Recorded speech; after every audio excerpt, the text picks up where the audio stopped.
bahan bakar yang harus digunakan itu berapa, oktan berapa, itu kadang ada, saudara.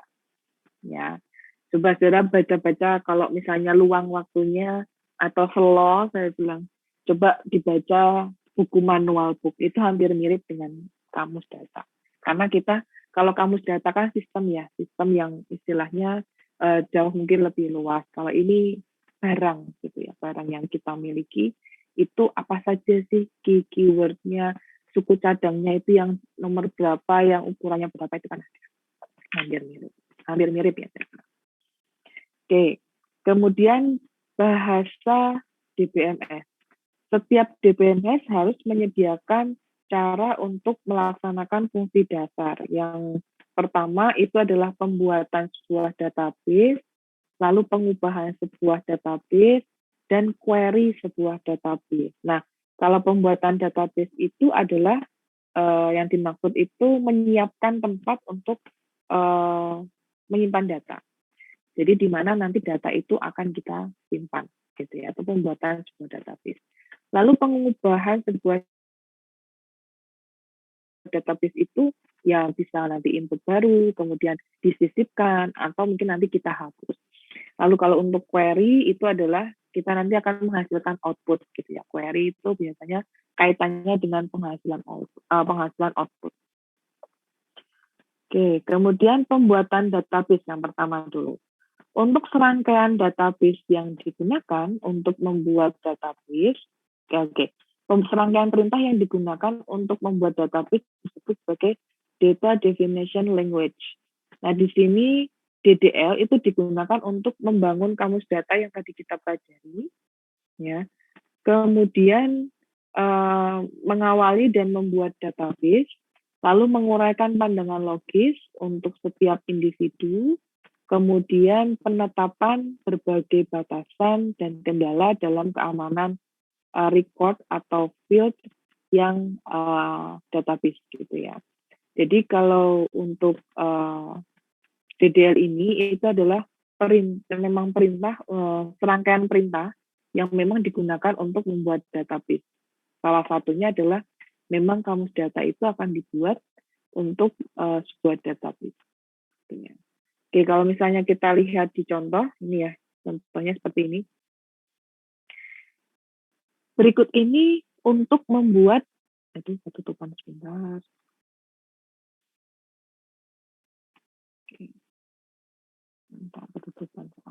Oke, berikut ini perintah untuk membuat sebuah tabel untuk menyiapkan informasi pemasok. Di sini diminta untuk create table. Nah, create di sini adalah perintah, saudara, membuat tabel. Tabel di sini itu adalah nanti tempat untuk menyimpan data. Ya, itu adalah tabel. Kemudian yang mau kita buat tabel apa tadi? Diminta tentang pemasok. Maka pemasok ini kita gunakan nama pemasok itu tabelnya kita beri dengan nama pemasok. Jadi ini memang tabel yang dibutuhkan. Kemudian selanjutnya ya isiannya itu adalah terdiri dari nomor pemasok. Nah, nomor pemasok itu ya isiannya nanti dalam bentuk apa? Integer 5 ya, not null. Nah, integer 5 ini maksudnya adalah bilangan bulat, dia tidak boleh pecahan, ya. Panjangnya 5 digit. Not null, tidak boleh kosong. Jadi misalnya mau memberi nomor pemasok itu nomor 1 gitu ya. Karena di sini 5, maka diberi 00001. Jadi nggak boleh kosong. Ya, 00001. Maka kalau saudara perhatikan, nomor mahasiswa saudara itu tidak boleh ada yang kosong.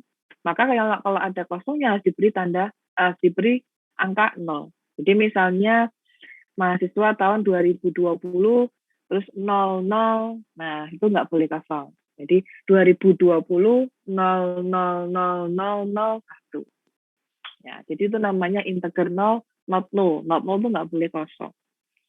Kemudian namanya, alamat, kota, provinsi, kode pos, itu diisi dengan karakter. Kalau karakternya berarti huruf abjad ya, dengan batasan 15, 20, 12, 2, 10. Lalu untuk saldo itu nanti karakternya atau yang diisi itu dalam bentuk floating. Floating itu maksudnya adalah float itu kan mengambang ya. Ya, float itu kan mengambang. Nah, mengambang di sini maksudnya gimana? Misalnya kalau namanya saldo itu kan tidak baku ya. Tidak baku misalnya harus 100 juta gitu kan atau harus 10 juta gitu enggak. Tetapi floating ini ya ada batas maksimalnya yaitu 10 digit. Jadi floating itu bisa berubah-ubah, mengambang. Ini misalnya bisa diisi 5 digit, 6 digit, 7 digit, gitu nggak masalah. Kalau yang not null, ya, wah itu berarti nggak boleh kosong. Ya, kalau udah ada not null, integer, non null itu nggak boleh kosong.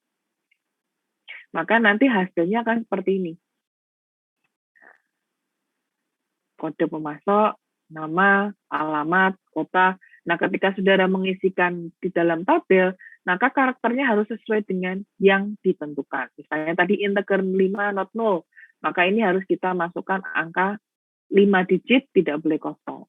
Kemudian ini kita isi karakter huruf. Kemudian floating ini ya, saldo kita isi floating. Gitu ya, berarti saldo bisa diisi angka maksimum 10. 10 itu berarti berapa? 1 miliar ya? 1 miliar 10 digit ya. Nah itu pasti oke lah untuk perusahaan 1 miliar.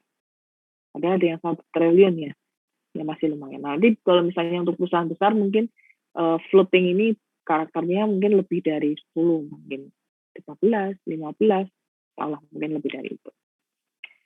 Oke, kemudian kita masuk ke yang kedua, tadi pembuatan database, sekarang yang